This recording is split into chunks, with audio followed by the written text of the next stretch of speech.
urge to disappear, to escape from your own life.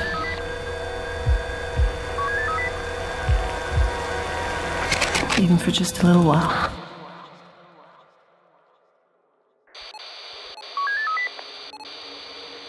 Quelque chose comme une puissance qui est celle que j'appellerais la puissance des commencements. La puissance de la liberté et de l'action.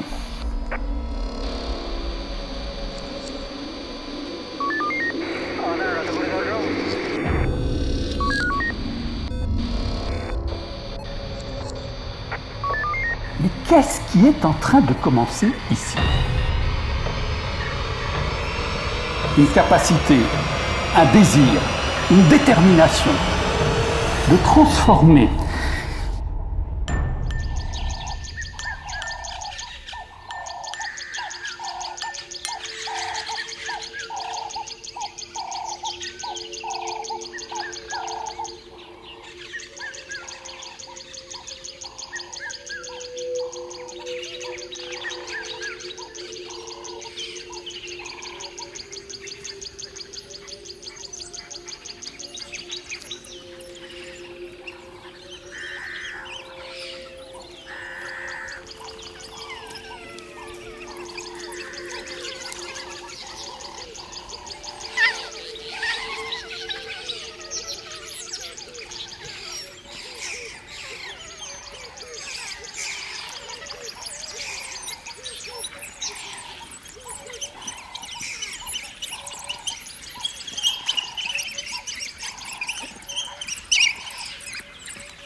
Anarchie ne signifie pas désordre, comme on le pense trop souvent, mais absence de commandement, en un mot, absence de chef.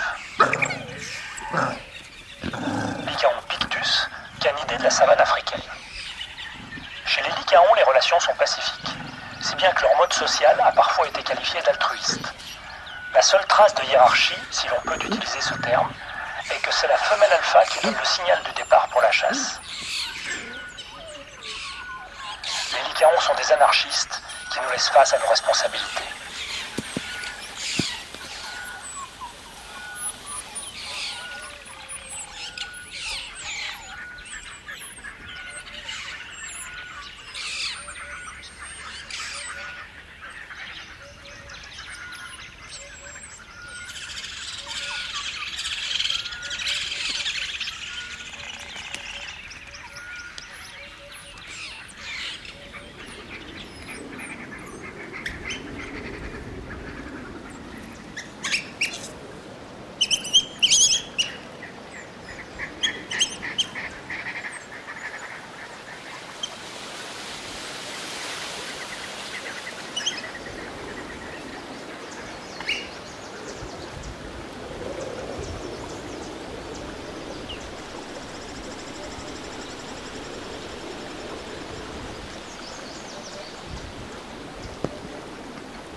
confrontés, non pas à ce que par erreur nous appelons une mondialisation, mais nous sommes confrontés à une globalisation.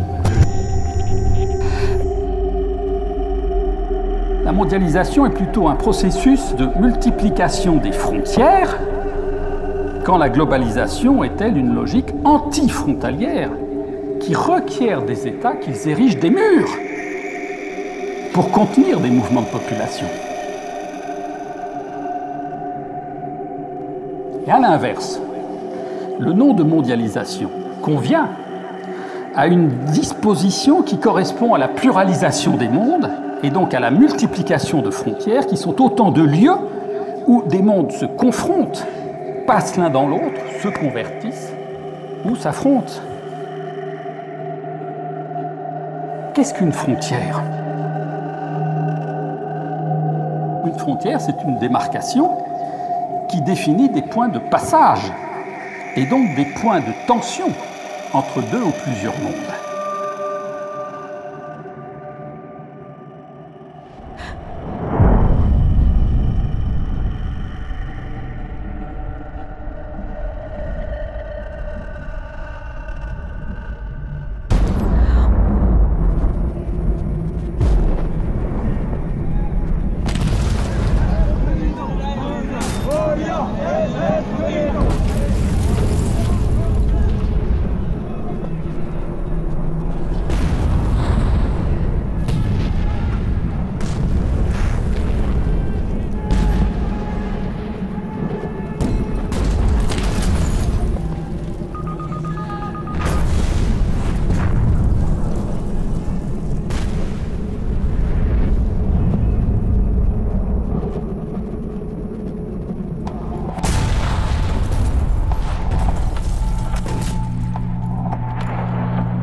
Il y a du trouble dans les frontières qui décidaient de façon tranchée entre le dedans et le dehors.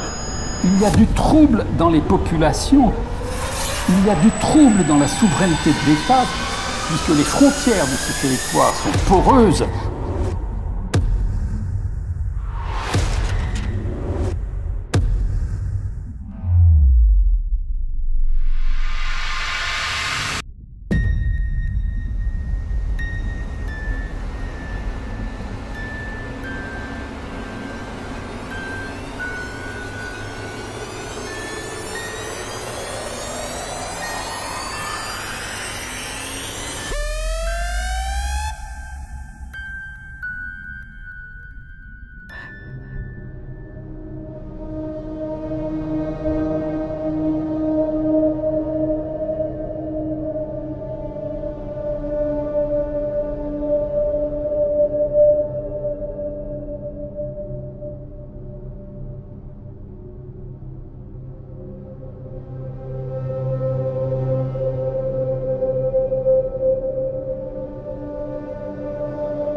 Moi, je crois.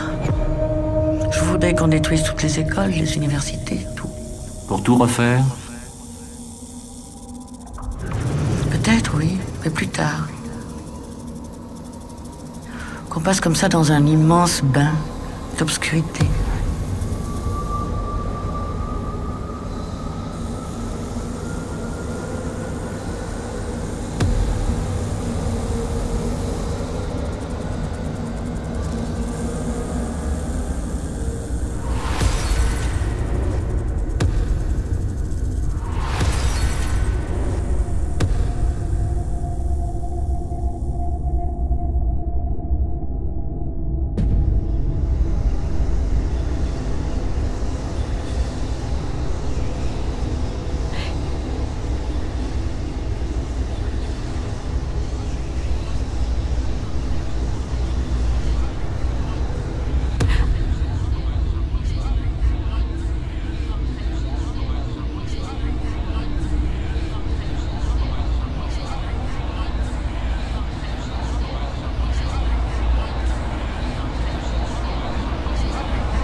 Mesdames, messieurs, arrêtez de manifester immédiatement. Pointez-vous ces gens coutus. En vente cette semaine, Prozac. En vente 2 pour 1, une limite de 6 par client.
frontières, nous invite alors à repenser entièrement notre rapport au monde et à le repenser non plus sur le mode de l'enracinement, de l'appartenance, de l'appropriation, de l'exploitation, de l'enclosure, mais sur le monde, je crois, de la transgression. Seulement, qu'est-ce que peut bien signifier penser notre rapport au monde sur le mode de la transgression ?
est comme une barque qui se désamarre, quitte la terre, dérive. Et cette transformation se réalise pour partie sous la forme d'un véritable voyage. Une migration progressive, nuit après nuit.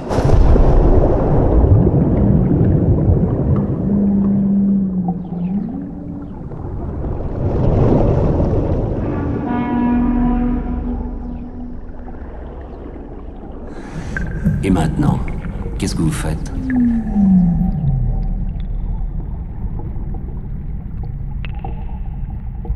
C'est cela l'enfer. Aujourd'hui, dans le monde actuel, l'enfer se doit être cela. Une grande salle vide, et nous qui n'en pouvons plus d'être debout. Et il y a un robinet qui goûte avec de l'eau qu'on ne peut pas boire, et nous qui attendons quelque chose qui ne peut être que terrible. Et il ne se passe rien. Il continue à ne rien se passer. Comment penser? On ne peut plus penser. C'est comme si on était déjà mort. Quelques-uns s'assoient par terre. Le temps passe, goutte à goutte. Aujourd'hui, maintenant, c'est notre problème. Oui.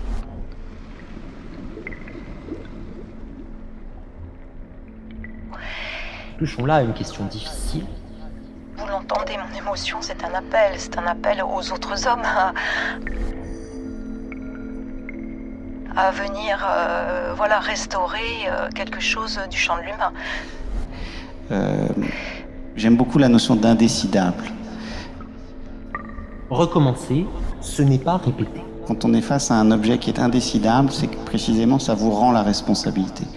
Ou plutôt, la question va se poser, qu'est-ce que j'en fais? Vous sortez avec le devoir de dire est-ce qu'on le tente, est-ce qu'on fait ce pari-là ou pas. Faut parvenir à penser deux choses en même temps. Parler de recommencement, ce n'est pas nommer simplement un commencement d'autre chose après. Parler de recommencement, c'est désigner un lien intime, déterminant, entre la nouvelle tentative et ce qui la précède. C'est donc se préparer à faire revenir ce qui, par définition, ne revient pas.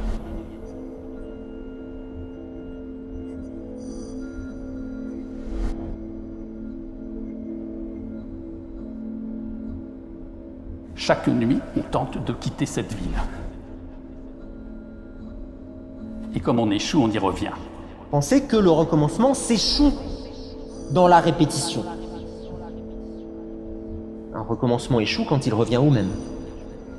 Et donc les individus construisent à long terme une ville qu'ils ne cessent de vouloir quitter à très court terme. Dans notre pays, dit Alice à la reine, si l'on courait très vite pendant longtemps, on arriverait en général quelque part, ailleurs. Un pays bien lent, dit la reine. Ici, il faut courir de toute la vitesse de ses jambes pour simplement demeurer là où l'on est.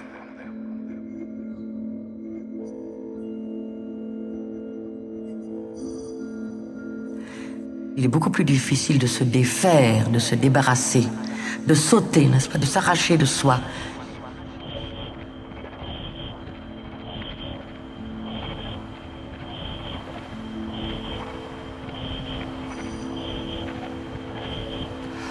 Alors vous me direz, mais là vous êtes en train d'idéaliser, vous rêvez totalement, etc. Non, je n'idéalise pas. Je n'est pas sûr qu'il soit si impur de souhaiter continuer. De même, je ne nie pas l'extrême violence qui s'est jouée dans cette jungle. Le mouvement pour durer, le changement permanent, la succession de nos métamorphoses et l'oubli de ces métamorphoses comme unique moyen de durer. la force du débutant, c'est aussi de ne rien vouloir entendre de ce qui fait autorité dans le savoir, quitte à s'emparer du savoir.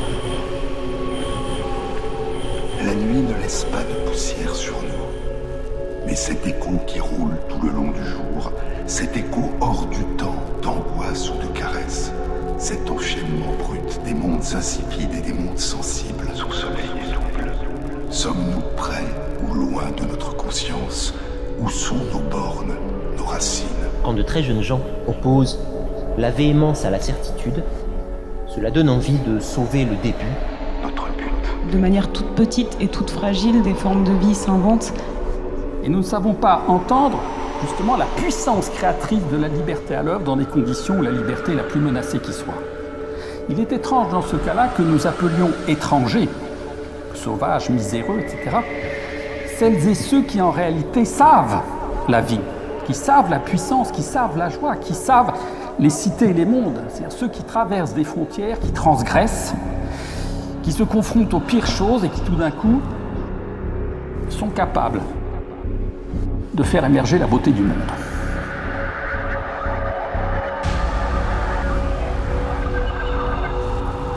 Quelle autre histoire du futur aurait été possible? Qui sont les vrais citoyens du monde? Et qui sont les étrangers au monde? Qu'est-ce qui se serait écrit autrement si on avait regardé et pensé les choses depuis le fragile? Et aussi la question de savoir au fond de quel monde ils sont porteurs. Et finalement, qu'est-ce qui s'invente et qu'est-ce qui se produit à l'endroit des fragilités? Donc autrement dit, dans un univers tel qu'il est impossible de créer une ville humaine et cosmopolitique, bien c'est là que dans cette misère se produit cette chose absolument fantastique qui est en quelque sorte d'avoir inventé un monde du fin fond de ce qui est immonde.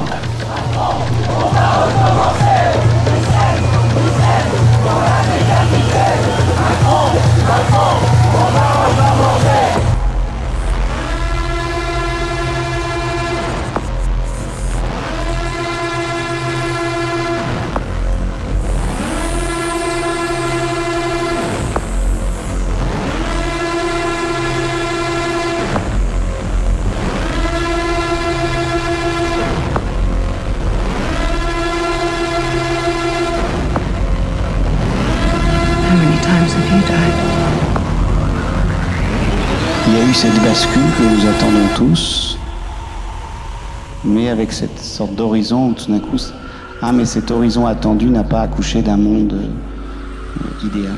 Et c'est ce que j'appelle comme ça cette sorte d'hybride utopie-dystopie, quoi.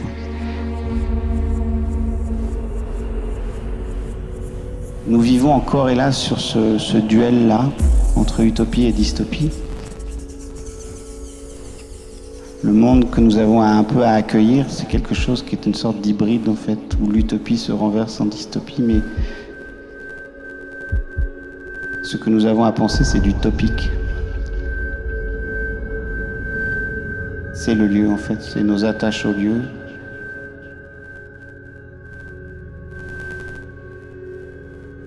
C'est ce monde topique, en fait, que l'on essaie de trouver. Nous n'aurons de cesse d'explorer, et la fin de toutes nos explorations sera de revenir à l'endroit d'où nous sommes partis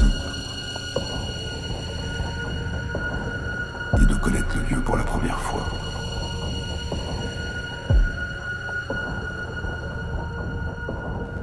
Now, it's in your hands.